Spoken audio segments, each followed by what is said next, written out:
ছোট্ট মেয়েটি হেসে জানতে চাইল, তোমার নাম কি? অরি। অরি হেসে দুই দিকে মাথা নেড়ে রাকিব ও আরোহীর দিকে তাকিয়ে বলল, লাইফে প্রথম তোরা দুইটা মিলে একটা ভালো কাজ করেছিস। মাথা নিচু করে ঠোঁট কামড়ে হাসলো। ওরই খেয়াল করলো মিম ও আরোহী নীরবে কাঁদছে। সে উঠে তাদের কাছে আসতে দুজনে জাপটে জড়িয়ে ধরলো তাকে। অরি আবারও হাসলো। এত বছর হয়ে যাওয়ার পরেও কেউই পাল্টে যায়নি। অরি, অরি তুই কবে এখানে এসেছিস? বলবো, সব বলবো। তার আগে শান্ত হয়ে এখানে বস। উফ মা গো, তোরা আমাকে চ্যাপ্টে বানিয়ে দিলি। স্যার, মটকিরিয়া। আরোহী ও মিম ছেড়ে দিয়ে একে অপরের দিকে তাকে শব্দ করে হেসে দিল। ঠিক তখনই পেছন থেকে একটা বাচ্চা মেয়ের কান্নার আওয়াজ ভেসে এলো। ওরই চমকে উঠে দোতলার দিকে তাকিয়ে দেখলো নিক্কি ফুপিয়ে ফুপিয়ে কাঁদছে আর তাকে ডাকছে। সে দ্রুত সিঁড়ি বেয়ে উপরে উঠে কান্নারত মেয়েটাকে কোলে তুলে নিয়ে বিচলিত কণ্ঠে জানতে চাইল, কি হয়েছে আম্মু, তুমি কাঁদছো কেন? দু হাতে গলা জড়িয়ে ধরে কানে মুখ গুজে ফুপিয়ে ফুপিয়ে বলে উঠল, ভাইয়া মারছে। ওরে লিজার দিকে তাকায়। লিজা মাথা চুলকে আমতা আমতা করে বলল, মানে ভাবিপু, আমি ওয়াশরুম থেকে ছাদে গিয়ে দেখি দুজনের মাথার চুল ধরার টানাটানি করছে। লিজের কথা শেষ হতে নিককে নিজের মাথার চুল দেখিয়ে কান্নারত কণ্ঠে বলল, দেখো মামুনি, তোমার পচা ছেলে আমার মাথার চুল ছিঁড়ে নিয়েছে। অরির চোখ মুখ শক্ত করে আশেপাশে তাকিয়ে দেখলো তার ছেলেটার টিকিটা পর্যন্ত নেই। নিশ্চয় ভয়ে কোথাও গিয়ে লুকিয়ে রয়েছে। ওরই জোরে শ্বাস ফেলে আদুরে মেয়েটার চোখের পানি মুছে দিয়ে আদর করে দিল এবং সিঁড়ি বেয়ে নিচে নামতে নামতে ধীরে কণ্ঠে বলল, কাঁদে না শোনা, তোমার ভাইয়াকে আজ আচ্ছা মতো বকি দিবনি, ওকে? হেসে দুদিকে মাথা নাড়ায়। ওরই কিছু একটা লক্ষ্য করে পিছনে ঘুরে দেখে লিজা থ মেরে দাঁড়িয়ে আছে। সে আবার সামনে ঘুরে দেখে চার জোড়া চোখ কৌতূহল নিয়ে তাকিয়ে রয়েছে। সে পিছনে ঘুরে লিজার দিকে ডান হাত বাড়িয়ে শান্ত গলায় বলল, থাম। লিজা অস্বস্তি নিয়ে ধীর পায়ে হেঁটে হেঁটে তার ভাবিপুর কাছে এলো। অরি মুচকে এসে লিজা ও নিকেকে নিয়ে নিচে নেমে আসে। এটা কি তোর মেয়ে? আরোহীর কথা শুনে ওরি কিছুটা ভড়কে গেল, পরক্ষণই হেসে বলল, বলতে পারিস আমারও মেয়ে, তবে ও অনুর আসল রাজকন্যা। আর ও লিজা, আমার চাস্তো বোন ওরূপে ননদ, মানে ওনার একমাত্র ছোট বোন। অরির কথা শুনে মিম ও আরোহী চমকে উঠে শিয়াবের দিকে তাকায়। শিয়াব অপলক নয়নে ওরির বুকের সাথে লিপটে থাকা ছোট্ট মেয়েটির দিকে তাকিয়ে আছে। সে ভালো করে খেয়াল করে দেখল এই বাচ্চা মেয়েটির চেহারা হুবাহু একজনের সঙ্গে মিলেছে। নিজের মনের ভিতরে প্রশ্নকে দমিয়ে রাখতে না পেরে জিজ্ঞেস করলো, ওর পিতা কি ভাইয়া? অরির কথা শুনে সবাই আবারও ঝটকা খেলো। মিম চশমা ঠিক করে অবাক কণ্ঠে বলল, বাট এটা কিভাবে সম্ভব? আর অনু কোথায়, দেখছি না তো? ওরি থতমত মুখে বলল, অনেক কাহিনী, পরে বলবো। অনুকে নিয়ে ভাইয়া সকালে হাসপাতালে গিয়েছে চেক আপ করার জন্য, তাই এখানে আসতে পারেনি। ওরই নিককে ফোন দিয়ে জানিয়েছিল। তারপর থেকে আর সে মন খারাপ করে থাকেনি। আরোহী জিজ্ঞেস করলো, কেন, ও অসুস্থ? ওরই মুচকি এসে মাথা নাড়িয়ে বলল, না, ও একদম ঠিক আছে, তবে তোরা এবং আমি আবারও খালামণি হতে যাচ্ছি। মিমের চোখ দুটো বড় বড় হয়ে গেল। সে অবিশ্বাস চোখে তাকিয়ে বলে উঠল, মানে অনু প্রেগনেন্ট? হেসে মাথা নাড়িয়ে হ্যাঁ বোঝায়। মিম ও আরোহী আবারও শিহাবের দিকে তাকায়। তাদের চাহনি অনেক আগে খেয়াল করেছে ওরি, তাই সে ভুরুকুচকে জিজ্ঞেস করলো, কি হয়েছে, কোনো সমস্যা? তোরা দুজন বারবার ওর দিকে তাকাচ্ছিস কেন?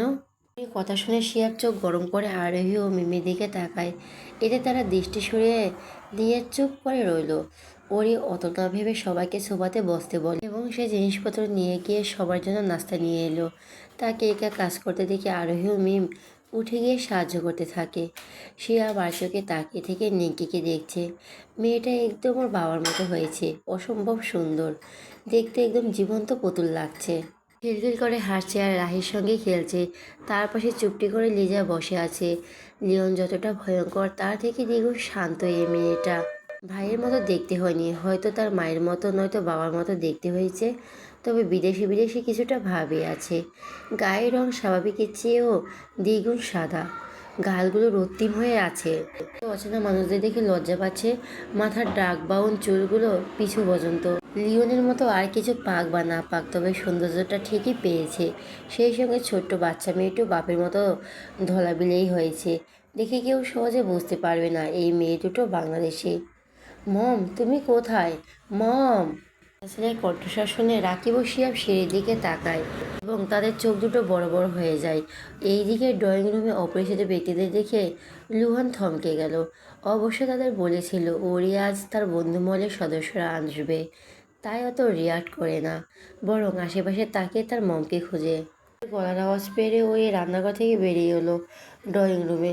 তার পিছু পিছু আরোহী মিমও আসে। কি হয়েছে, এভাবে চিল্লাছিস কেন? মায়ের কথা শুনে লুহান ঠোঁট উল্টে বলো, খিদে পেয়েছে মম। এসো, আগে বলো আমাকে বকাবকি করবে না, তাহলে যাব। অনেক কপাল কুঁচকে গেল। বিড়বিড় করে বলো, বকাবকি করলে কি করবা শুনি? লুহান দাঁত কেলি বলো, তাহলে ড্যাডকে বলে দিব তুমি আমায় মেরেছ। ছেলের কথা শুনে ওরই হতবাক হয়ে গেল। একই সঙ্গে মনে পড়ল একটি ঘটনা। মানুষটার সামনে একদিন ভুল করে ছেলে গেলে সামান্য একটা থাপ্পড় মেরেছিল, অতটাও জোরে না, শাস্তি, কিন্তু ওই একটা থাপ্পড়ের বিনিময়ে খুবই ভয়ঙ্কর একটা শাস্তি পেয়েছিল সে। এটা নিয়ে সে এক সপ্তাহ কথা বলেনি ওই লোকটার সাথে। প্রথমে নিজেই হাট করে, আবার পরে নিজেই এত রাগ ভাঙিয়ে নেয়। এই দৃশ্য মনে হতে ওরই শরীর জমে উঠল। একই সঙ্গে লজ্জায় রক্তিম হয়ে যায় গাল দুটো। নিজেকে কোনো মতে সামনে নিয়ে ছেলের দিকে তাকিয়ে বলল, কিছু বলবো না, নিচে এসো। লুহান হেসে ধীরে ধীরে সিঁড়ি বেয়ে নিচে নেমে আসতেই ওরি চট করে তার বাম কান চেপে ধরে বিড়বিড় করে বলল, বাপের ভয় দেখাও আমাকে, হুম? লুহান নিজের কান থেকে ওরির হাত সরানোর চেষ্টা করতে করতে বলল, দিস ইউ নট ফেয়ার মম। আহ, আমি ব্যথা পাচ্ছি তো, ছাড়ো ছাড়ো বলছি, ছাড়ো ছাড়ো, কান লাল হয়ে যাবে তো, আহ। ছেলের আর্তনাদ শুনে ওরির কপাল কুঁচকে গেল। সে এতটাও জোরে কান ধরেনি যতটা জোরে লুহান ব্যথা পাওয়ার ভান করছে। এই ছেলেটাকে একদম বিগড়ে দিয়েছে লোকটা। আগে নিকিকে ছড়ি বলো, তুমি আবারও তাকে হার্ট করেছো লুহান। শেষের কথাটা একটু জড়িয়ে বলে ওরি। মায়ের গম্ভীর কণ্ঠ শুনে লুহান এবার চুপ হয়ে গেল। ওরি আবারও গম্ভীর কণ্ঠে বলল, মামনি সরি বলো। লুহান নিকির দিকে তাকিয়ে তাতে দাঁত চেপে বলল, সরি। নিকি হেসে বলো, ইটস ওকে ভাইয়া। অরি ছেলের কান ছেড়ে দিল। লুহান রাগে গজগজ করতে করতে লিজার কাছে এসে বসলো। ওরি ফোঁস করে তপ্ত শ্বাস ফেলে সামনে ঘুরে দেখে সবাই হাঁ করে তাকিয়ে আছে লুহানের দিকে। এটা দেখে সে বিড়বিড় করে বলল, meet my son, mister Aranya Chowdhury Luhan. ওরির বলার আগে চারজন বুঝে গিয়েছে পুস্কো ওই সাইকোপ্যাথের কার্বন কপি। চেহারা একদম আদুরের টাইপ হলেও দেখে মনে হচ্ছে ওই লোকটারই তাদের দিকে তীক্ষ্ণ চোখে তাকিয়ে আছে। তারা ওই হিংস্র চোখজোড়া কিছুতেই বলতে পারেনি। আর এখন এই ছেলেটাকে দেখে অজান্তে মনে হলো আরেকটা সিংহ সাইকোপ্যাথ তৈরি হতে চলছে। সকাল গড়িয়ে দুপুর হয়ে এসেছে। সবাই বিলাসবহুল ডাইনিংয়ে বসে থেকে খাবার খাচ্ছে আর টুকটাক কথাবার্তা বলছে। খাওয়ার এক ফাঁকে ওরি মিম ও শিয়াবের দিকে তাকে জানতে চাইলো, তোরা এখনো বিয়ে করছিস না কেন? শিয়াব স্বাভাবিক গলায় বলো, লাইফ নিয়ে এতটা ব্যস্ত ছিলাম যে বিয়ে করার সুযোগ পাইনি। অরি মিমের দিকে তাকায়। মিম থমথমে মুখে বলো, মনের মতো এখনো কাউকে পায়নি। Oh really? ওরির কথায় মিনিং বুঝতে পেরে মিম চোখ নামিয়ে নিল। এতে ওরির ভুরু কুঁচকে গেল। মনের ভেতর হাজারো প্রশ্ন উকি দিল, তবে সেগুলো এখনো প্রকাশ না করে ছেলে ও বোনের মেয়েকে মনোযোগী দেয়। আরিহ নিজের মেয়েকে কলিজা দিয়ে পোলাও মেখে খাওয়াচ্ছেন। রাকিব রোস্টের হাড় চিপোতে চিপোতে বলল, এইগুলো তুই রান্না করেছিস? ওরি এক পলক তাকে বিড়বিড় করে বলল, তো কি মনে হচ্ছে তোর? না মানে তুই তো আগে একটা ডিমও ভালো করে ভাজতে পারতিস না, মনে আছে? এইবার আমাদের দাওয়াতে গিয়ে পোড়া অমলেট পোড়া রুটি খাওয়াইছিস। রাকিবের কথা শুনে সবাই মিটমিট করে হাসতে লাগলো। ওই গম্ভীর কণ্ঠে বলল, আমার ভুল হয়েছে তো ভালো ভালো রান্না করাটা, তোদের জন্য ওই পোড়া অমলেট আর পোড়া রুটি বেটার ছিল। ওরির কথা শুনে সবাই শব্দ করে হেসে উঠল। তাদেরকে হাসতে দেখে ওরিও মুচকি মুচকি হাসলো। খাওয়া দাওয়ার পালা শেষ হতেই ছেলে মেয়েদের ভাত ঘুম পড়িয়ে দিল ওরিও আরোহী, সঙ্গে লিজাও ঘুমু দিয়েছে। তখন বাজে দুপুর 3টে। বাইরে বাগানের মাঝে বসে থেকে আড্ডা দিচ্ছে সবাই। আরোহী ও মিমকে নিজেদের জীবন কাহিনীর শর্টকাটে বলে শুনিয়েছে ওরে, এবং এটাও বলেছে লিওন আগের মতো নেই, অনেকটাই পাল্টে গিয়েছে। সব কিছু শুনে কয়েক মিনিট থেকে থমকে গিয়েছিল তারা। পরক্ষণে যখন বুঝলো ওরিও অনু সুখে আছে, তখন তাদেরও অনেকটা ভালো লাগে, কারণ তারাও চেয়েছিল ওরি সুখে থাক, আর আজ সেটা পূরণ হয়েছে। এর চেয়ে বেশি আর কি চাওয়ার আছে? এখন কি বলো, কি হয়েছে? শিয়াবকে কেন বলিস রে তুই? ওকে সেই হাই স্কুল জীবন থেকে ভালোবাসিস? মিমকে নিয়ে কিছুটা দূরে গিয়ে প্রশ্নটা ছড়িয়ে দিল ওরি। সেটা শুনে মিম স্বাভাবিক গলায় বলল, তুই তো জানিস শিয়াব কোন ফ্যামিলির ছেলে। ওদের সাথে আমার মতো মেয়েকে মানায় না ওরি। তাই তো এত বছর ধরে নিজেকে একতরফা ভালোবাসাটাকে গোপন করে রেখেছে। আর এখন তো বলার কোনো প্রশ্নই ওঠে না। আমার মতো একটা এতিম মেয়েকে এত বড় বাড়ির ছেলের বউ হিসেবে কে মেনে নিবে বলতো। আমার বিয়ের বয়সটা অনেক আগেই পেরিয়ে গেছে। ওরই কপাল কুঁচকে গেল। মিমের বয়স তার মতো 28 বছর, আর শিয়াব তাদের থেকে 1 বছরের বড়। মিম অনেক হ্যাংলা পাতলা, প্রাপ্তবয়স্ক নারী হলেও যথেষ্ট ইয়াং রয়েছে। শিয়াবের সঙ্গে তাকে একদম দারুণ মানাবে। সেখানে কী সব বয়সে তুলনা দিচ্ছে এই মেয়েটা। ওরই গম্ভীর কণ্ঠে বলে উঠল, দেখ বয়সটা ব্যাপার না, তোরা দুজন কাপড় হিসাবে একদম পারফেক্ট। আর যদি ফ্যামিলি নিয়ে সমস্যা, তাহলে আমি বলবো তুই অযথাই ভয় পাচ্ছিস। আঙ্কেল আন্টি এমন মানুষ মোটেও নয়। ওনারা আমাদের যথেষ্ট ভালোবাসেন। শিয়াব যদি একবার মুখ ফুটে বলে ও তোকে ভালোবাসে এবং বিয়ে করতে চায়, তাহলে দেখবি কেউই বাধা দিবে না, বরং খুশি হবে। কথাগুলো শুনে মিম তাচ্ছিল্যের সুরে বলল, তুই যতটা সহজ ভাবছিস ঠিক ততটাই সহজ না রে দোস্ত। কারণ শিয়াব আমাকেও নয়, ও অন্য একজনকে ভালোবাসে। আর তার জন্য এত বছর অপেক্ষা করেছিল। ওর বিশ্বাস ছিল তার না পাওয়া ভালোবাসার মানুষটিকে ঠিক একদিন না একদিন পাবে। সেখানে আমি কিভাবে মনের কথা বলি বল। মিমের কথা শুনে ওরই যেন আকাশ থেকে পড়ল। শিয়াব একজনকে ভালোবাসে? কিন্তু কে সেই মেয়ে যার বছরের জন্য বছরের পর বছর অপেক্ষা করেছে? কে ওই মেয়ে? নিজের মনে জেগে ওঠা প্রশ্ন করেই ফেলল। কাকে ভালোবাসে শিহাব? কে ওই মেয়ে? মিম খোলা নীল আকাশের দিকে তাকিয়ে অস্পষ্ট স্বরে বলল, তোর ছোট বোন। ওর মাথায় পুরো আকাশটাই ভেঙে পড়ল। সে এখন কিছুটা হলেও বুঝতে পারছে তাদের বাড়িতে যখনই যায় তখনই কিছু না কিছু নিয়ে যায়। বিশেষ করে অনুর জন্য। কলেজে ভার্সিটিতে যাওয়ার পর সর্বপ্রথম অনুর খোঁজখবর নেয়। সে ভেবেছিল তার মতো অনুকে ছোট বোন হিসেবে দেখছে, তাই তো অত মাথা ঘামায়নি তাদের বিষয়। কিন্তু এখন যেটা শুনছে ওটাকে কিভাবে মিথ্যে প্রমাণ করবে? আর এই কথা কি রিক্কি ভাইও জানতো? এই কারণে কি আজ তার বাসায় আসতে দিল না? এর তো প্রশ্নের উত্তরই খুঁজে পেল না অরি। শুধু এইটুকুই বলো, ভালোবাসাটা ভুল নয়। একজনকে দেখে ভালো লাগতেই পারে, তবে সেই ভালো লাগাটা যদি ভালোবাসায় পরিণত হয়, তাহলে সর্বপ্রথম ওই মানুষটিকে গিয়ে নিজের অনুভূতির কথা জানানোর প্রয়োজন। অপর ব্যক্তি সেই অনুভূতি গ্রহণ করুক বা নাই করুক, তবে এটা তো আফসোস থাকবে না যে আমি কখনো আমার প্রিয় মানুষটিকে বলতে পারিনি আমি তোমাকে ভালোবাসি। আমি যেমন এসআই সাহেবের ভাগ্যে ছিলাম না, ঠিক তেমনও অনুও সেবার ভাগ্যে নেই। শিয়াব একতরফা ভালোবাসা প্রিয় মানুষটিকে পায়নি, আর আমরা দুই তরফা ভালোবেসেও একে অপরকে পেলাম না। এটা নিয়ে আফসোস থাকলেও বর্তমানে নেই। যার ভাগ্যে যে ব্যক্তি রয়েছে সেই ব্যক্তিকে পাবে, এতে আমাদের কোনো হাত নেই। তবে আমি বলবো এখানেও সময় আছে, নিজের অনুভূতির কথা জানিয়ে দিই শিয়াবকে, নয়তো পরে আফসোস করতে হবে। অনু ভাইয়াকে একদম মন থেকে ভালোবাসে। ভাইয়া অনুকে নিজের থেকেও বেশি ভালোবাসে। তারা একে অপরের প্রথম ভালোবাসা। অনু প্রথমে ভালো না বাসলেও পরবর্তীতে ভাইয়ার ভালোবাসার কাছে হেরে গেছে। সেটা হয়তো নিজের স্বামীকে হারানোর পরই ওনার ভালোবাসা উপলব্ধি করতে পেরেছে, যার ফলস্বরূপ সেকেন্ড বেবি। আশা করছি শিয়াব একটু হলেও বুঝতে পেরেছে অনুর লাইফে অনেকটা এগিয়ে গেছে। তার জীবনে শিয়াব নামক কোনো ব্যক্তির অস্তিত্বই নেই। তাই বলছি নিজের ভালোবাসার কথা জানিয়ে দিয়ে নতুন করে একটা সুন্দর জীবন শুরু কর। দরকার হলে আমরা শিয়াবকে বোঝাবো, ওই গাধাটা এত বছরও তোকে ভালোবাসাটা বুঝতে পারলো না। ও হয়তো কখনো কল্পনাও করেনি ওর চেয়ে বেশি কেউ একজন মনে মনে তাকেও ভালোবেসে এসেছে। একটি প্রবাদ আছে, ভালো তো তাকে বাসা উচিত যাকে তুমি না, যে তোমাকে ভালোবাসবে। আমার বিশ্বাস তুই শিয়াবের জীবনে গেলে তুই অনুকে ভুলে যাবে। হয়তো একটু সময় লাগবে, তবে ভুলে যাবে। কারণ তার না হওয়া প্রেয়সী তার স্বামী, সন্তানকে নিয়ে সুখে জীবন পার করছে। সেখানে একতরফা ভালোবেসে কেন নিজেকে শুধু শুধু কষ্ট দিবে? ভালোবাসা শুধু কাছে থেকে নয়, বরং দূর থেকেও সুন্দর। হয়তো একটু বেশি। পরির বলা প্রতিটি কথা মনোযোগ দিয়ে শুনল মিম। হঠাৎ করে নিজেকে নিজে প্রশ্ন করে উঠল সে, আচ্ছা, ও যদি সবটা জানতে পারে তাহলে কি আমায় মেনে নেবে, নাকি ভালোবাসা নামক বাক্যটি শুনে তার সাথে বন্ধুত্ব নষ্ট করে দিবে? ভাইয়া, আপনি জানতেন শিয়া বনুকে ভালোবাসে? তার জন্য গতকাল ওকে লিওমের শুনে যেতে দেয়নি, তাই তো?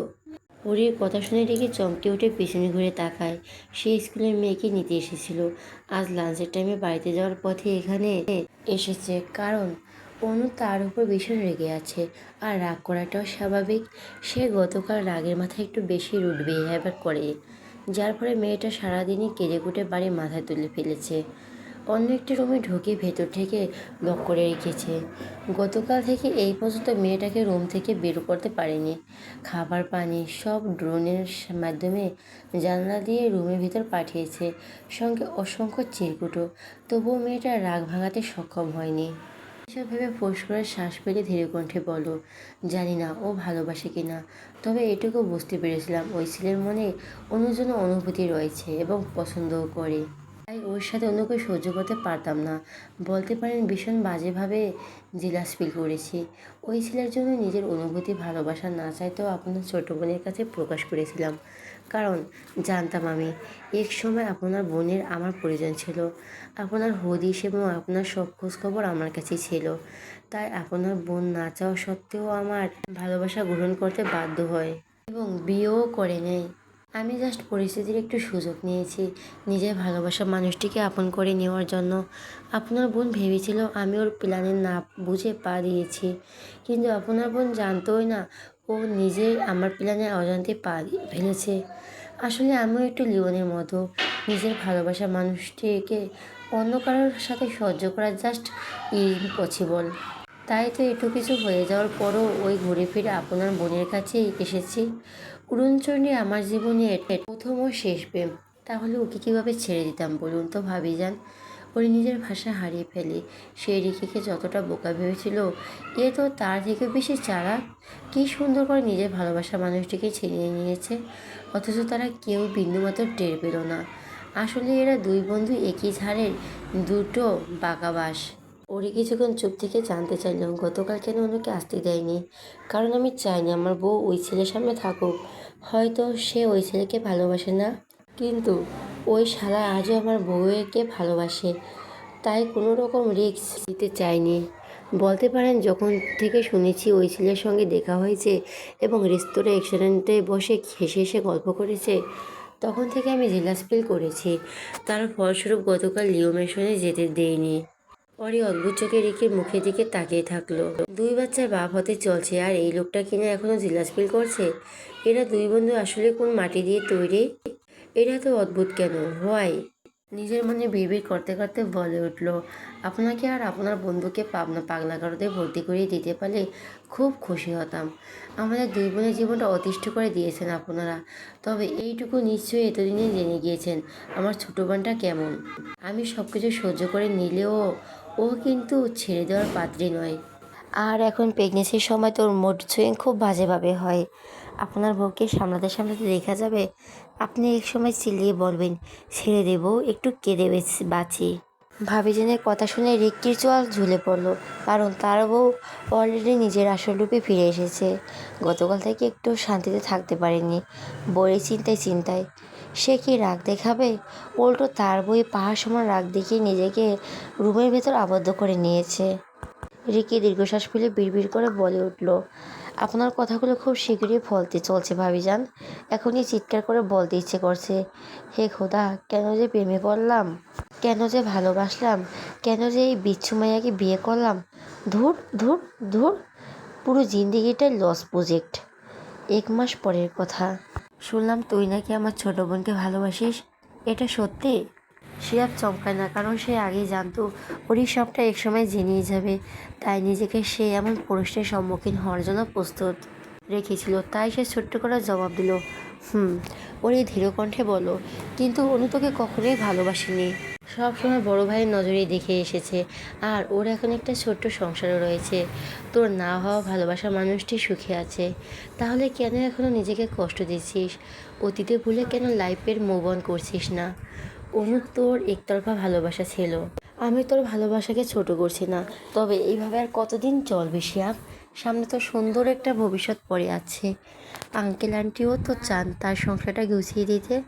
আমি বলছি না এখনই বিয়ে করেনি, শুধু এইটুকুই বলার জন্য আজ ডেকেছি। অনুকে ভুলে গিয়ে প্লিজ মুভ অন কর। অনু যেমন আমার বোন, ঠিক তেমন আমিও তোকে ভাই হিসাবে মানি। আমি যখন সব কিছু শুনলাম তখন আমার কষ্ট হয়েছে, কিন্তু এখন কিছুই করার নেই। বড্ড দেরি হয়ে গেছে।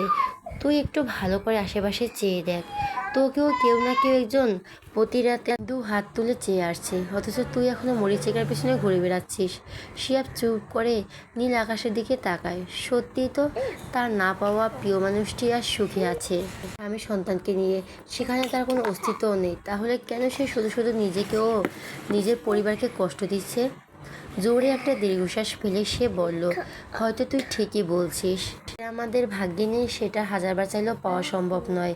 আমি জানি না অনুকে পুরোপুরিভাবে বলতে পারবো কিনা, তবে নিজের লাইফে মুভ অন করার চেষ্টা করব। কারণ আমি চাই না আমার কারণে তাদের সুখের সংসারে কোনো রকম, সে আমার না হলেও এখন অন্য কারোর, হয়তো আমার থেকে বেশি তাকে ভালোবাসেন উনি, আর অনু ভালোবাসে তার প্রিয় মানুষটিকে। এতে আমি খুশি করি, আমার প্রিয় মানুষটিকে সুখে থাক, ভালো থাক, শান্তিতে থাক, শুধু এইটুকুই চাওয়া। আমি মন থেকে তাদের জন্য দোয়া করছি, তারা যেন এইভাবে সারা জীবন সুখে শান্তিতে থাকে। এছাড়া আমার কিছুই চাওয়ার নেই। মনে মনে স্বস্তি নিঃশ্বাস ছাড়লো। সে আগেই শিয়াবের সঙ্গে এই বিষয়ে কথা বলতো, কিন্তু চেয়েছিল কিছুদিন সময় দেওয়ার জন্য, সব কিছু নিজের চোখে দেখে সত্যিটা ধীরে ধীরে মানিয়ে নেওয়ার চেষ্টা করে। তবে আজ সে কিছুটা, এটাই তো চাইতো সে, তার ছোটো বোনকে বলে ছেলেটা লাইফে এগিয়ে যাক। সে চায়নি ভালোবাসা মানুষটি হারিয়ে ধুকে ধুকে শেষ হয়ে যাক। দুই তরফা ভালোবাসা থেকে একতরফা ভালোবাসা বড্ড বেশি পীড়াদায়ক। সে তপ্ত শ্বাস ফেলে ধীর কণ্ঠে বলল, সব কিছু নতুন করে শুরু করার চেষ্টা কর, ইনশাল্লাহ তোর জন্য ফিউচারের ভালো কিছু অপেক্ষা করছে। জাস্ট একটু চোখ কান খোলা রেখে ফিলিংস বোঝার চেষ্টা কর, তাহলে দেখবি তুই তোর জীবনের গতি পেয়ে গেছিস।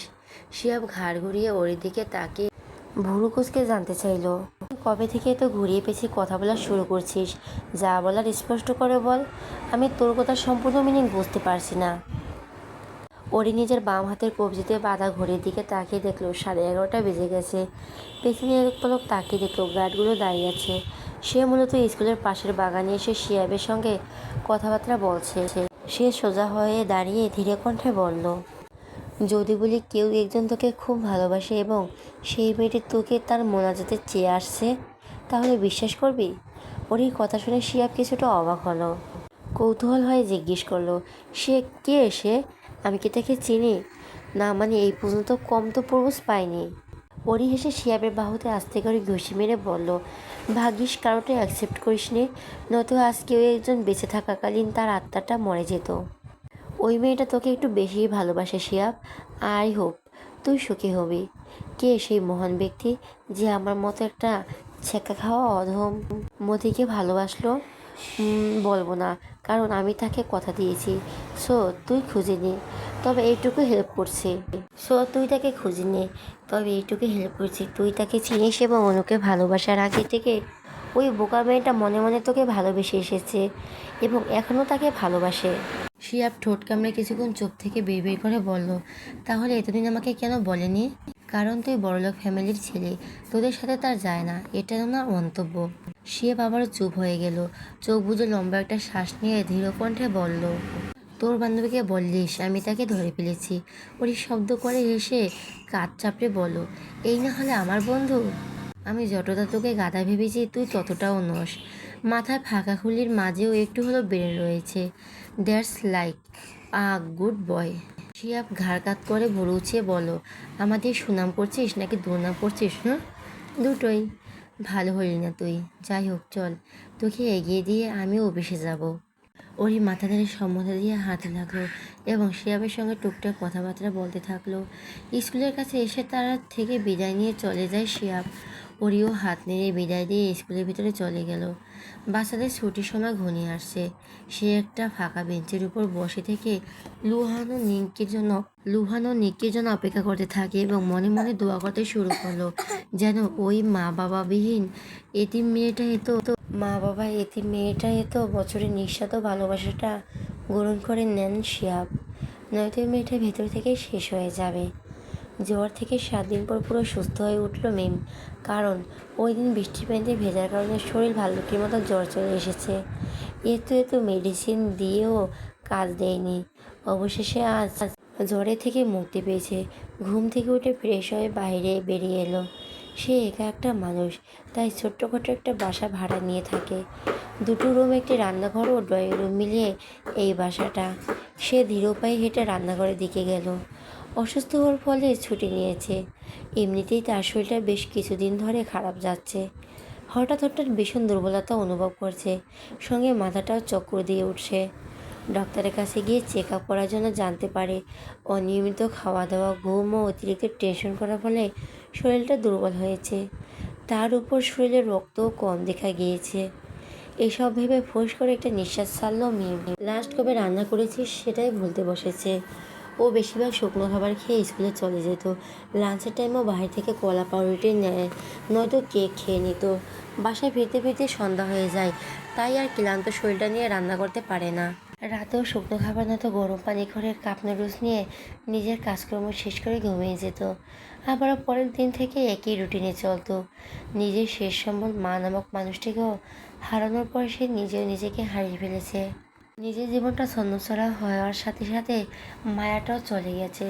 সামান্য নিজের খেয়ালটুকু রাখতে ইচ্ছে করে না এখন। সে তো মনে মনে দিন গুনছে কবে এই এলোমেলো জীবনের অন্তিম প্রহর আসবে। খুব করে চায় একটা নিশ্চিন্তের ঘুম দিতে, সেই ঘুমটা আর কখনোই ভাঙবে না। মিম রান্নাঘরে দাঁড়িয়ে থেকে কিছুক্ষণ ভাবলো এখন কী করবে।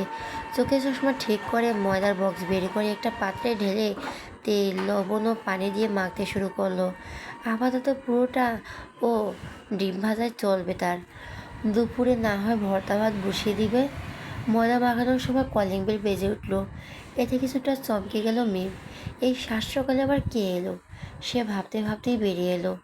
নিজের রুমে গিয়ে দুই দিকে না ফেলে ঘড়ির দিকে তাকিয়ে দেখে 7:05। কৌতূহল হয়ে এক হাতে দরজা খুলতেই চোখ দুটো ছোটো ছোটো হয়ে গেল।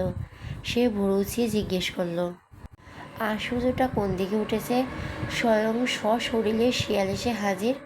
বাহ বাহ, তবে আমার বাসায় হাঁস মুরগি কিছুই নেই তো। যদি কিছু থাকে তাহলে ওই ইঁদুর, তেলাপোকার টিকটিকি হয়েছে। এইগুলো চলবে শিয়াল সাহেবের? মিমির কথা শুনে শিব কিছু না বলে পাশ কেটে ভেতরে ঢুকে যায়। মিম দরজা বন্ধ করে রান্নাঘরে চলে গেল। শিয়াব রান্নাঘরের দরজার সাথে হেলান দিয়ে পকেট থেকে সিগারেট বের করে ঠোঁটে কোণে চেপে লাইটার দিয়ে ধরাতে যাবে। ঠিক তখনই খেয়াল করলো তার ঠোঁটে চেপে রাখা সিগারেটটা নেই। সে ভ্রু কুঁচকে সামনে তাকিয়ে দেখলো মিম ওটা নিয়ে অলরেডি ডাস্টবিনের ভেতরে ফেলে দিয়েছে এবং ময়দা মাখাতে মনোযোগ দিয়ে ধীরে কণ্ঠে বলল, এখানে সিগারেট অ্যালাউ নয়। ওকে, আমি বাইরে গিয়ে খেয়ে আসছি, তাহলে ভেতরে আর প্রবেশ করতেও দিব না। সে আর কিছু না বলে লাইটার পকেটে ভরে চুপচাপ বুকে দুহাত ভাঁজ করে দাঁড়িয়ে থেকে মিমের অপতমস্তক দেখে নিল। গায়ে হাঁটু সমান ঢেলে ডালা শার্ট ও প্লাজো, মাথার চুলগুলো কোনো মতে কাঠি দিয়ে আটকে রেখেছে। উজ্জ্বল শ্যামলের মেয়েটা আগে থেকে ফর্সা হয়েছে, জাস্ট শুকিয়ে পাটকাঠির মতো হয়েছে আর কি। অফিস নেই তোর? মিম এক পলক তাকে ভুরু চেয়ে জিজ্ঞেস করলো। শিয়াব ধীর কণ্ঠে বলল, আছে। তাহলে এখানে কি? কেন, আমি কি আসতে পারি না? আমি আবার সেটা কখন বললাম? তাহলে তো প্রশ্ন না করে তাড়াতাড়ি হাত চালা।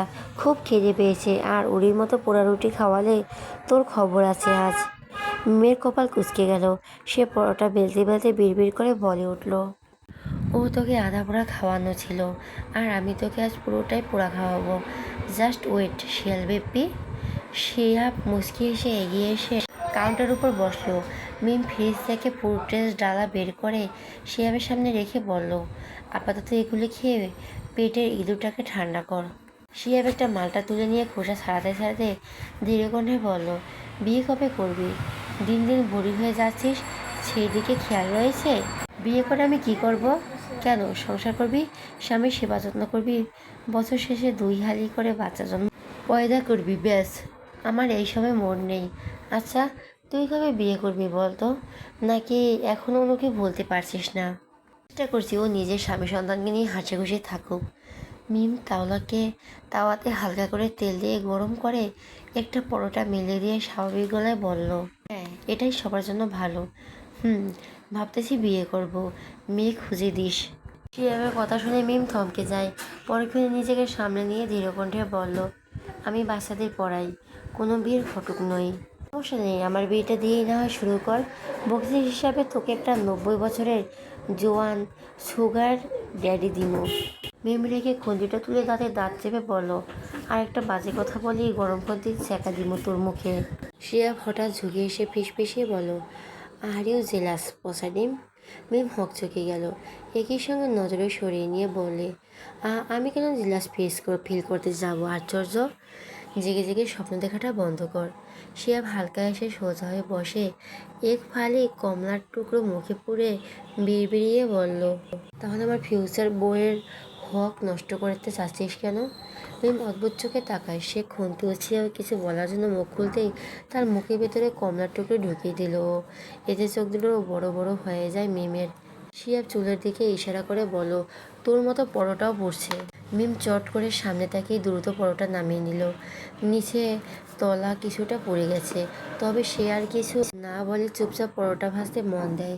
শিয়াব কিছুক্ষণ তার দিকে তাকিয়ে থেকে ধীর কণ্ঠে জানতে চাইল, তুই কিছু আমার থেকে লুকিয়ে রেখেছিস? না, তবে তোর চোখ দুটো বলছে অন্য কথা। মিম কিছু না বলে চুপচাপ ডিম ভাজতে শুরু করলো। শিহাবও আর কিছু বলল না, বরং শুধু চেয়েই থাকলো। তার থেকে সামান্য দূরে দাঁড়িয়ে থাকার এক ছন্নছানা এলোমেলো আর পর রমণীর প্রাণে। আজকে তোর কি হয়েছে আমায় বলতো? মিমের কথা শুনে শিয়া পানিতে পা ডুবিয়ে ঘাসের উপর বসতে বসতে জানতে চাইল। আমার আবার কি হবে? এই যে সারাদিন অফিস বাদ দিয়ে আমাকে নিয়ে টুই টুই করে ঘুরে বেড়াচ্ছিস, তাই জিজ্ঞেস করলাম। শিয়াব ঘাড় ঘুরিয়ে ইশারা করে তার পাশে বসতে বলল। মিম দু পায়ের প্যান্ট সামান্য একটু উপরে তুলে সেই লেকের পানিতে পা চুবিয়ে বসলো তার পাশে। শিয়াব পিছনে ঘাসের ওপর দুহাত রেখে ভর দিয়ে একটু হেলান গিয়ে সামনের খোলা আকাশটার দিকে তাকায়। সূর্যও হেলে পড়েছে, হয়তো আর একটু পরে পুরোপুরি গায়েব হয়ে যাবে। সে জোরে একটা শ্বাস ফেলে বলে উঠল, চল বিয়ে করে নেই। অপ্রত্যাশিত মানুষের কাছ থেকে এমন কথা শুনে মিম চমকে উঠল। সে অবিশ্বাস সুরে বলল, বলি তুই? শিয়াব ঘাড় কাত করে মিমের চোখে চোখ রেখে বলল, বিয়ে করবো তোকে। করবি আমায়? মিমের চোখ দুটো বড় বড় হয়ে গেল।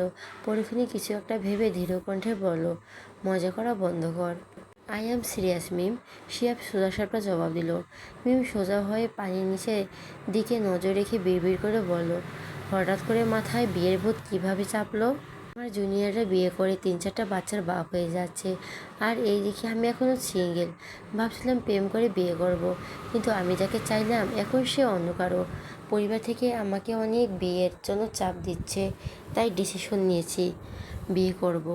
লাইফে মুভ অন করার জন্য হলেও একটা করতেই হবে। এর মধ্যে আমাকে টানছিস কেন? তোকে ছাড়া আমার আর টানার মতো কেউ নেই, তাই। ভুল কথা, আশেপাশে তাকিয়ে দেখ, আমার থেকে আরও ভালো মেয়ে আছে। তুই লাইফে বেটার কাউকে ডিজার্ভ করিস। আমার মতো একটা এতিম মেয়েকে বিয়ে করে কি করবি বল? আমার বেটার কাউকে প্রয়োজন নেই। আর মানুষ মানে মরণশীল। এই দুনিয়ায় একা এসেছি, আবার একাই চলে যাব। এই পৃথিবীতে আমরা সবাই ক্ষণিকের জন্য অতিথি।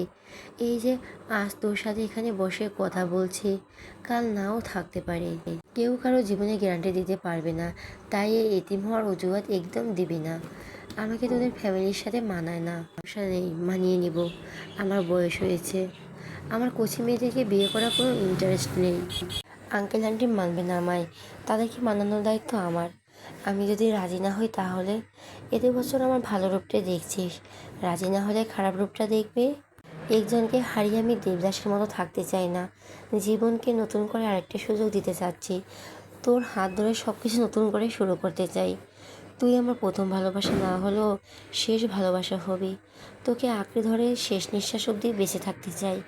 এই অধমকে যদি মেনে নিতে তোর কোনো সমস্যা না হয়, তাহলে আমাকে একটু সুযোগ দে। কথা দিচ্ছি, কখনো নিরাশ করব না। প্রিয় মানুষটির কথাগুলো শুনে ঠোঁট কামড়ে কান্না আটকানোর চেষ্টা করছে মিম। সে তো অনেক আগেই হাল ছেড়ে দিয়েছিল। হাজারবার মনের কথাগুলো বলতে চেয়েও বলতে পারেনি। কোথাও না কোথাও মনের মাঝে ভয় কাজ করতো, মানুষটা সব কিছু শুনে যদি রিয়াক্ট করে, তার সাথে সব সম্পর্ক শেষ করে দিত তখন। এমনিতেই তো ভেতরে থেকে ভেঙে চুরে গিয়েছে, তার উপর তাদের সুন্দর সম্পর্ক ভাঙলে হয়তো মেনে নিতে পারতো না। গাল বেড়ে অশ্রু গড়িয়ে পড়তেই চট করে মুছে উঠে দাঁড়ায়। কোনো কিছু না বলে পিছনে ঘুরে চলে যেতে চাইলেই অনুভব করলো পিছন থেকে তার বাঁ হাতের কবজি ধরেছে। সে নিজেকে সামনে নিয়ে পিছনে ফেটে ভেসে এলো।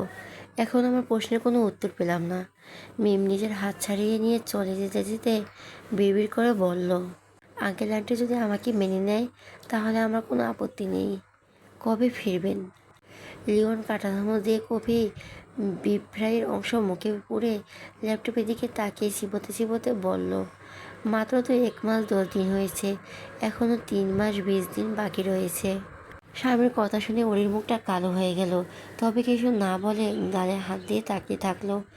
লিওনের পরনে ব্ল্যাক টি শার্ট ও ট্রাউজার, মাথায় বড় বড় ঘন ব্রাউন চুলগুলো থেকে টপ টপ করে পানি পড়ছে, ফর্সা চেহারায় হালকা লালচে হয়ে আছে, রক্তিম সূর্যরা আরও রক্তিম হয়ে উঠেছে, সাথেও গাঢ় বাদামি বর্ণের আখিজোড়াও রক্তিম হয়ে ফুলে উঠে আছে।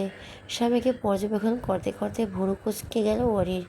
সে কৌতূহল হয়ে জানতে চাইল, আপনি কি রাতে ড্রিঙ্ক করেছিলেন? লিওনের লোটস পাতা ও হাফ রয়েল ব্রোকলি মুখে দিয়ে মাথা উপর হয়ে হ্যাঁ বোঝায়। কেন?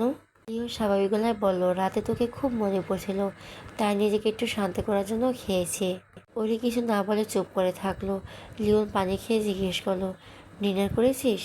ওরি ছোট্ট করে জবাব দিল, হুম। দুজনের মধ্যে নীরবতা ছেয়ে যায়। লিওন ব্রেকফাস্ট কমপ্লিট করে কিচেনে গিয়ে প্লেট ধুয়ে মুছে রেখে দিল। ডাইনিং টেবিলের ওপর থেকে ল্যাপটপ নিয়ে রুমে চলে গেল। বিছানায় রেখে কাভার থেকে শুটবোর্ড বের করে অফিসে যাওয়ার জন্য তৈরি হয়ে নিল। ড্রেসিং টেবিলের সামনে দাঁড়িয়ে হেয়ার ড্রায়ার দিয়ে ভেজা চুলগুলো শুকিয়ে নেয়, তারপর জেল দিয়ে ব্যাগ ব্রাশ করে জিজ্ঞেস করলো, আজ এত শান্ত কেন? ওর বিছানার এক কোণে শুয়ে থেকে স্কিনের স্বামীর কাজকর্মগুলো দেখছিল। তার পাশে লুহান ও লিজা গভীর ঘুমে মগ্ন হয়ে আছে। সে শরীরে কম্পিউটার টেনে নিয়ে স্বাভাবিক গলায় বলল, ভালো লাগছে না। লিওন কপাল কুঁচকে গেল। সে বাম হাতে কবিতে সিলভার রঙা ব্র্যান্ডের ঘড়ি পরতে পরতে এগিয়ে এসে জানতে চাইল, ভালো লাগার না কারণ? জানি না। লিওন কিছুক্ষণ চুপ থেকে ভুরু চুলকে বলল, লুহান ও লিজার এক্সাম কবে শেষ হবে? 1 সপ্তাহ শেষ হয়ে যাবে। ওকে, ওদের পরীক্ষা শেষ হলে আমি সব ব্যবস্থা করে দেব। তুই ওদেরকে নিয়ে এখানে এসে কিছুদিন থেকে তারপর বিটিতে ফিরিস। আপনার কাছে গেলে লুহান আর ফিরতে চাইবে না। লিওন ঠোঁট কামড়ে মাথা নিচু করে কিছু একটা ভাবলো। তার ছেলে যদি এখানে আসতেও, তাহলে শিওর তাকে ছেড়ে আর বিটিতে যেতেই চাইবে না। আর সে এখানে 1 মাসের মতো রয়েছে, তারপর অস্ট্রেলিয়া যাবে, চাইলেও কাউকে সময় দিতে পারবে না। বিটিতে যেখানে থাকছে ওইভাবে ওই অচেনা দেশে এসে থাকতে পারবে না। সে এখন এসব ভেবে ফুস করে শ্বাস ফেলে ধীর কণ্ঠে বলল, আমি লুহানকে ম্যানেজ করে নিব। আগামী সপ্তাহে তোরা এখানে আসবি, ব্যাস। ওরই ভুরু উঁচিয়ে জিজ্ঞেস করলো, আর না গেলে? লিওন বাঁকা এসে বলল, তাহলে 10 বছর আমাকে কাছে পাবি না। ওরি কিছুক্ষণ চোখ দুটো ছোট ছোট করে তাকিয়ে থেকে তারপর বিড়বিড় করে বলল, ওকে, ভেবে দেখবো। লিওন হেসে হিসিয়ে বলল, I am waiting for you sweetheart. তোমার পেট এখনো বড় হচ্ছে না কেন? স্বামীর মুখে এমন অদ্ভুত বাক্যটি কর্ণধার পৌঁছাতেই মুখের পানি ঠাস করে বেরিয়ে গেল, আর সেই পানিটা সোজা রিক্কি চেয়ারায় গিয়ে পড়ে। এতে তিনজনই হতবাক হয়ে যায়। রিক্কি কিছু না বলে রুমাল বের করে চেহারা মুছে নিল। এইদিকে অনু পানি খেয়ে গলা ভিজিয়ে নিয়ে খ্যাক করে বলল, সবে 3 মাস হয়েছে আর এখনই কি হাতির মতো পেট ফুলে উঠবে? মায়ের কথা শুনে নিককে ফিক করে হেসে দিল। রিকি তপ্ত শ্বাস ফেলে বউকে খাইয়ে দিয়ে বিড়বিড় করে বলল, আমার আর তর হয়েছে না। অনু হেসে দিয়ে রিঙ্কির মাথার চুলগুলো এলোমেলো করে বলল, জাস্ট আর কয়েকটা মাস অপেক্ষা করুন টিক্কি সাহেব। ইউনো, ধৈর্যের ফল মিষ্টি হয়, সো ধৈর্য করুন। রিকি মুচকি এসে মাথা নাড়িয়ে বলল, আমার সেকেন্ড প্রিন্সেসের জন্য আমি অধীর আগ্রহে অপেক্ষা করতেও প্রস্তুত। অনুর কপাল কুঁচকে গেল। সে ভুরু উঠছে বলে, প্রিন্সেস? ইয়েস জান। মোটেও না, আমার রাজপুত্র আসবে। রিকি ভুরু কুঁচকে বলল, নো, আমার আরও একটা রাজকন্যা আসবে। নো, রাজপুত্র। ওকে ফাইন, উপরওয়ালার যেটা দিবে ওটা কি আমরা হ্যাপি। মুচকি এসে মাথা নাড়িয়ে সম্মতি দেয়। 4 দিন পর একটা সুখবর পেয়ে ওরই খুশিতে আত্মহারা হয়ে উঠেছে। ফাইনালি তার বোঝানোর কাজে এসেছে। আর সন্ধ্যায় শিয়াব ও মিমের বিয়ে। শিয়াবের পরিবার অবশেষে মেনে নিয়েছে মিমকে। তাদের বিয়েটা ঘরোয়াভাবে হবে, শুধু কাছের আত্মীয় স্বজনের দাওয়াত দিয়েছে।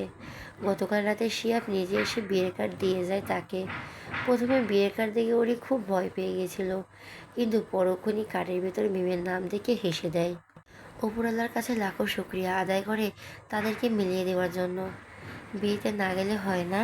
খুশি মনে আয়নার সামনে বসে থেকে হালকা পাতলা সাজুগুজু করছিল।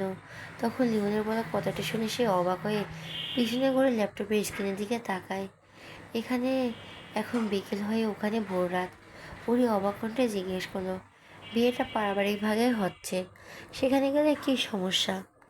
লিওন শান্ত চোখে তাকিয়ে দৃঢ় কণ্ঠে বলল, পারিবারিকভাবে হলেও আমি খোঁজ নিয়েছি, শিয়াবের অনেক ছেলে কাজিন থাকবে, আর সেখানে রিক্কিও থাকবে না। আমি চাচ্ছি না রাতের বেলা তুই অন্য কোথাও থাক। ওরে কিছুক্ষণ মেরে বসে থেকে সামনে গেলে দু হাতে চড়ে কানের দুল নেকলেস খুলে ফেললো। মাথার চুলগুলো প্রায় 20 মিনিট ধরে বেঁধেছিল, সেটা এক মুহূর্তের মধ্যে টেনে টেনে সব কিছু খুলে ফেলে দেয়। তার চোখ জোড়া রীতিমতো জলে টইটুম্বর, আর্ট করা এবং লুড লিপস্টিক দেওয়া ঠোঁট কাঁপছে। সে ওনার দুপাশে থেকে পিন খুলে ফুলুরে ছুঁড়ে মারল। টিস্যু দিয়ে ঘষে ঘষে চেহারার সাজ ও লিপস্টিক মুছতে থাকে। অন্যদিকে লিওন শান্ত চোখে তাকিয়ে থেকে সব কিছু দেখছে। সে বুঝতে পারছে উনি রাগ করেছে। চোখ দুটো বন্ধ করে জোরে একটা শ্বাস ফেলে ধীর কণ্ঠে বলল, সরি, তোর যা মন চায় হয় কর, আমি আর বাধা দেবো না। অনেক চুপচাপ উঠে দাঁড়িয়ে আলমারি থেকে সুতির সালোয়ার কামিজ বের করে ওয়াশরুমের ভেতর চলে গেল। রেডি হওয়ার আগেই গোসল করছিল, এখন আবার গোসল নিয়ে চেহারা ডাবল ক্লিন করে gorgeous Pakistani three piece change করে মাথায় তোয়ালে পেঁচিয়ে বেরিয়ে এলো। ভেতর থেকে ওড়না তুলে আলমারির ভেতর রেখে দিল। ড্রেসিং টেবিলের সামনে বসে সব কিছু গুছিয়ে রাখতে শুরু করলো। পিছন থেকে লিওন ডেকে উঠল, অরি। অরি ধীরে কণ্ঠে জবাব দিল, বলুন। I am sorry, it's okay. Ready হয়নি, আমি রিকিকে কল দিয়ে বলছি তোদেরকে ড্রপ করে আসবে নিয়ে। ওরই ভেজা চুল মুছতে মুছতে শান্ত গলায় বলো, বলতে হবে না, আমি যাব না। লিওন ঠোঁট কামড়ে কিছুক্ষণ চুপ থেকে বলল, রাগ করেছিস? না। তাহলে যেতে চাচ্ছিস না কেন? ইচ্ছে করছে না। সরি বললাম তো। পরে কিছু বললো না। তখন লোহানো লিজা ছুটে রুমে এসে মেরে গেল। তাড়াহুড়িকে দেখে কিছুটা অবাক হলো। এই তো একটু আগেই দেখে গিয়েছিল ওরি প্রায় রেডি, তাহলে এইসব সব কিছু চেঞ্জ কেন? লোহান দৌড়ে এসে জিজ্ঞেস করলো, এ কি মম, তুমি যাবে না? ওরি পাশে ঘুরে ছেলের দুগালে হাত রেখে কপালে চুমু খেয়ে বিড়বিড় করে বলল, সরি সোনা, আমি যেতে পারবো না, আসলে আমার শরীরটা ভালো লাগছে না। তোমরা বরং অনু মামুনির সঙ্গে যাও, ঠিক আছে? লুহান ঠোঁট উল্টে বলো, তুমি না গেলে আমিও যাব না মম। লিজা দৌগালের পরনের গাউন ধরে এগিয়ে এসে বলল, আমিও যাব না ভাবিবো। লিওন গম্ভীর কণ্ঠে বলল, তোমরা সবাই যাচ্ছ, আমি রিকিকে মেসেজ করে দিয়েছি, ওরা এক্ষুনি চলে আসবে। তুই রেডি হয়ে নে। ওরির মাঝে কোনো হেলদোল দেখা গেল না। এতে লিওন ভীষণ রেগে যায়। সে দাঁতে দাঁত চেপে বলে উঠল, তুই যদি আমার কথা না শুনিস তাহলে আজকের পর থেকে আর তোকে কখনো ফোন দেব না। বলে লাইন কেটে দিল। ওরি কিছুক্ষণ চোখ মুখ দুটো বন্ধ করে বসে থাকলো। ছোট্ট ছেলেও লিজা কী বুঝলো কে জানে। তারা দুজন এসে ওরিকে শক্ত করে জড়িয়ে ধরলো। ওরি মুচকি এসে বুকের মাঝে দুজনকে আগলে নিল। মানে আপু, তুমি যদি না যাও তাহলে আমি গিয়ে কি করব? অনুর কথা শুনে ওরই কপাল কুঁচকে বলল, সমস্যা কি তোর? আগে তো বিয়ে বাড়িতে যাওয়ার জন্য লাফালাফি করতি, আর এখন নাটক মারাস? অনুর মুখ চুপসে গেল। ওরই জোরে একটা নিঃশ্বাস ফেলে বোনের দুগালে হাত রেখে দৃঢ় কণ্ঠে বলল, দেখ, আমরা যদি দুজনই না যাই তাহলে ওরা খুব কষ্ট পাবে। আমি না গেলেও অত্যন্ত তোকে দেখে খুশি হবে। মেয়ের সঙ্গে কথা বলে নিয়েছি আমি। তুই ওখানে গিয়ে না হয় ভিডিও কলে আমাকে ওদের বিয়েটা দেখাস। আর বাচ্চারা খুব এক্সাইটেড ছিল। তোর ওখানে কোনো মতো অসুবিধা হবে না। আর ওই তোর সাথে সবসময় থাকবে। ওখানে বেশি রাতও করতে হবে না। বিয়েটা শেষ হলে চলে আসিস। আর বাচ্চাদের দেখাশোনা করার জন্য গার্ডও রাকিব আছে। তবুও সমস্যা হলে আমি ভাইয়াকে বুঝিয়ে সুঝিয়ে দিয়ে পাঠাচ্ছি তোদের সাথে। তবুও প্লিজ আমার বদলে অত্যন্ত তোরা বিয়েটা অ্যাটেন্ড কর।